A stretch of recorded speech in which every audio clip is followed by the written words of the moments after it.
Kaixo, Mikel. Arratsaldeon. Arratsaldeon. Ongi etorri, Mikel.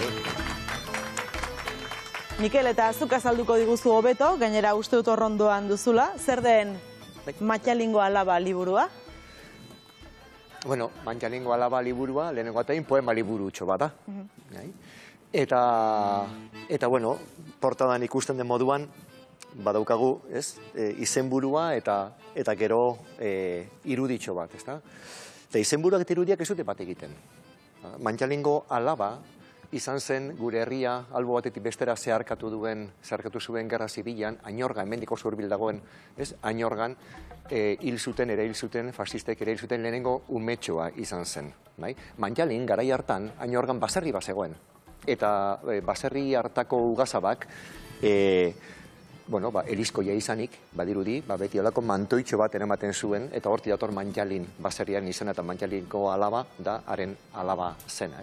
Eta horrazten da, izenburu horrekin eta Matxalingo alabarekin, irudikatu nahi zondona da, gerren abiaburua.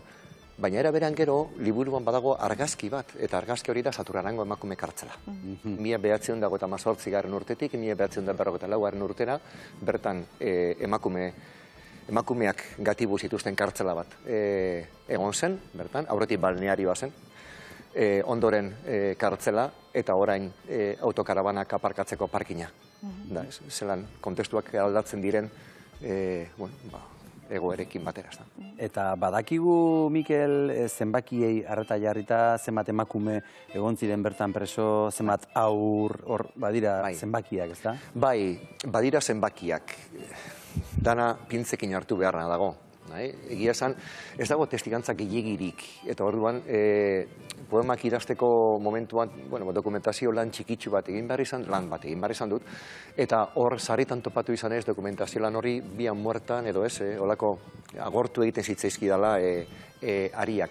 Baina bai izan daitekena da, zuri bai badago dokumentatuta, 4.000 gora emakume egon zirela bertan gatibu, urte horietan zehar, horietatik 116 hil ziren bertan, eta horiekin batera beste 52-54 ume edo aur. Ez dakiguna da zenbat ume edo zenbat aur ebatzi, lapurtu, ostu zituzten handik. Ze kartzela hori hiru departamentotan horrela esataren zegoen banatuta, departamento edo atal batean bazeuden emakume nagusiak, emakume zarrak, beste alde batean, beste departamentu batean bazeuden emakume gazteak eta nerabeak, eta hirugarren batean amak zirenak. Eta umea ukitzen zutenean, erditzen zutenean, 3 urte euki alzuten haiekin umea, eta hortik aurrera ja atera egiten zuten. Eta ateratze prozesu hortan, basarretan umeoiek galdu egiten ziren. Askotan galtzen ziren bebai jaiota momentuan bertan. Ze amari gezurra esaten zitzaion unean bertan. Zure aurra hilda jaio da. Eta orduan, olako elizkizun edo hileta elizkizun faltsuak egin izan ziren, izena eta abizenak aldatu, batez be abizenak, eta horrela beste karril batean edo beste familia, erregimenarekin bat egiten zuten familiakoei pasatzen edo adopzioan ematen zitzaien. Eta bizkat, hortik, begirada hortatik saiatu nahi sortzen edo egiten poemak. Eta zergatik erabaki duzu gai hau hartzea? Baduzu lotura berezirik? Bai, ni Ondarrutarra naz. Eta Ondarru eta Saturran mutrikude. Baina Ondarru eta Saturran pea-peaen jedaz, alkarren ondundaz. Nik goratzen dut, gu gazetan ginean, marea berak aprobetxatu behar izaten genituen, arroka-sarroka joateko Saturranera, marea gorekin izin zelako. Baina azkenengo urte guzti hauetan, badagolako dezagutuko duzuen paseo oso eder badago, kostaldetik bertatik doana, eta 10-15 minututan Ondarruko Arrigorri ondartzatik Saturranen plantatzen gara. Hori nire egunerokoa da, edo nire asteburuetakoa bai bentsat, etengabean joaten ez bertara, dei egiten didalako, toki espektakularra delako, toki ederra delako. Baina ara non, gu txikitan be, ikastolatik eta maisuek eta irakaslek eta eramaten gintuzten bertara, urtean behin, gauak pasatzera, abentura moduan eramaten gintuzten. Eta esaten zikute, bai, hemen garai batean kartzela egon zen. Nik uste dut danok genekiela zer zen kartzela bat, baina ez genekien kartzelen dimensioak zeintzu ziren. Ba genekien kartzela bat ez dela ona, txarra dela, printzipioz, baina horien dimensioak zeintzu ziren ez genekien. Eta abentura moduan hartzen genuen, gau pasa baten moduan, gure sakuekin olako etxe handi, hotz, apurtu destartalau dekrepito batean, pasatzeak ematen duen, adrenalina hori. Ondoren, beranduago, joan naiz begiratzetik eta ikustera. Orduan begiratzen nengoen eta uste dut, denboraren joanak ikustera eraman hauela, eta begiratzetik ikustera dagoen zubia beti konsientzia da. Konsientzia hartze hori. Eta konsientzia hartze horrek konsientzia hartze horren oinarrian badago nire ustez irudi bat. Eta irudi horrek askotan inpaktatu egiten dit. Gaur egun ere bai, Eta lehen esan dudan, zelan orain dela hamarkada batzuk errepresiora bideratutako kontestu bat zelan bilakatu daiteken, bai? Eta zelan den, momentu hontan aizirako, denbora pasarako, gustora egoteko, Saturarango paraje ederrak aprobetxatzeko toki bihurtu den. Eta askotan, bertan nagoela, eta bertan aurra jolasten ikusten ditudanean, bertan familiak ikusten ditudanean autokarabanetan, etortzen zei burura, ez da? Oda, ume aur hori jolasten dagoen tokian bertan, ezote zuten beste umeren bato beste ostu. Edo ezote zen ama hori hor lo dagoen edo amakan lasai dagoen toki hortan, ezote zuten beste ama bat ereil. Eta horrek ekarri dit, ez dakit, danadalako horrek, eraman hau sortzen hor. Dokumentazio lan handia egin duzu, lekuak berak ere asko inspiratu zaitu, eta itsasoa ere aipatzen duzu, zure lan honetan, eta itsasoarekin aserratu ere egin zara, ez da? Edo ez? Ez duzu imaginatzen zenbat. Hombre, nik itsasoarekin harreman estua daukaz. Gure aita arrantzale izan zan, 12 urteaz sartu zen Bajurako txalupa baten, eta 71 urtera arte egon zen arrantzale. Beraz, gure etxean itsasoa egon da presente, bere vertiente, bere atal guztietan egon da. Eta itsasoa beti ulertu izan da handitasunetik. Onera handitasunetik, eta txarrera be, ekaitzak eta naufragioak eta olakoak, eta minetik, baina handitasunetik. Eta jode, ni uste dut itsaso zati horrek, Saturarango itsaso zati horrek, badaukala konplizetik. Isilik egon zelako.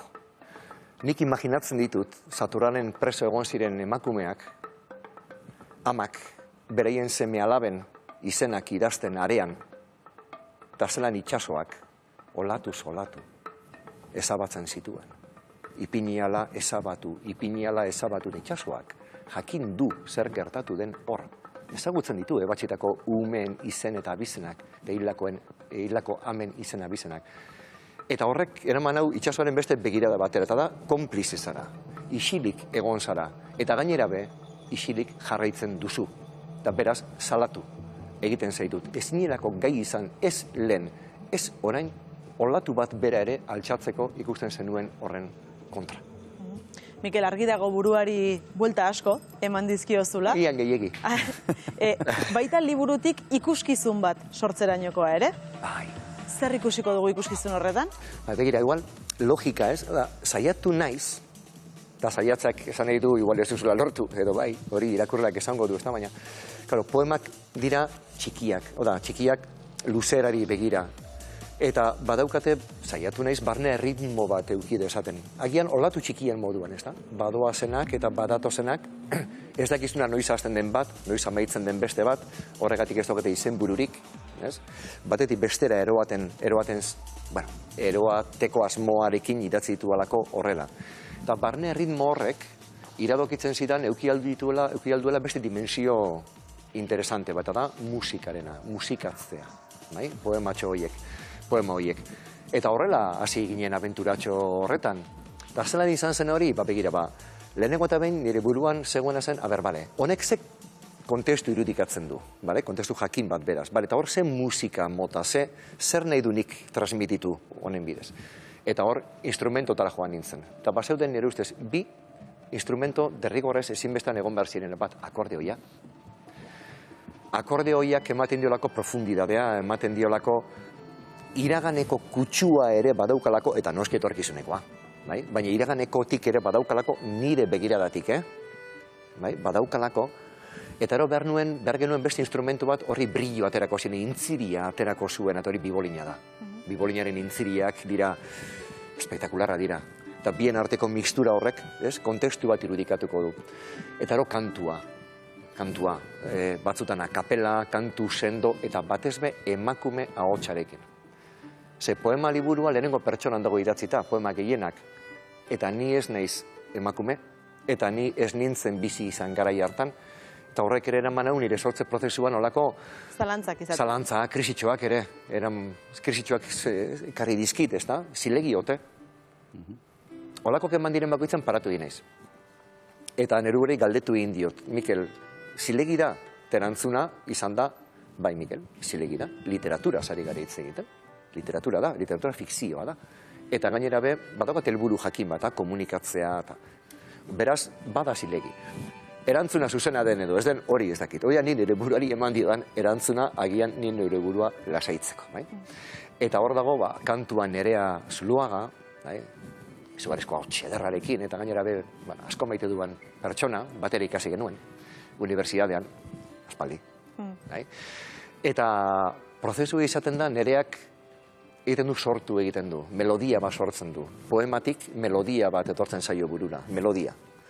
Eta ero melodia hori hartzen dute Jon Gardokik, akordeaekin, eta Irina Alvarezek, biolinarekin. Eta hor, bi artista hauek sartzen dira buklean, sartzen dira, eta gainera oso exigentea direnez, eta etengabean, da orduak eta egunak, eta, alegin handi ederra izan da, oholtzaratu baino lehengo aurreko prozesu hori guztia. Eta jota, poemak, hitzak, nahaztea beste arte disiplina batzuekin, horrek, nire ustez kriston pepinoa sortzen da horrekin.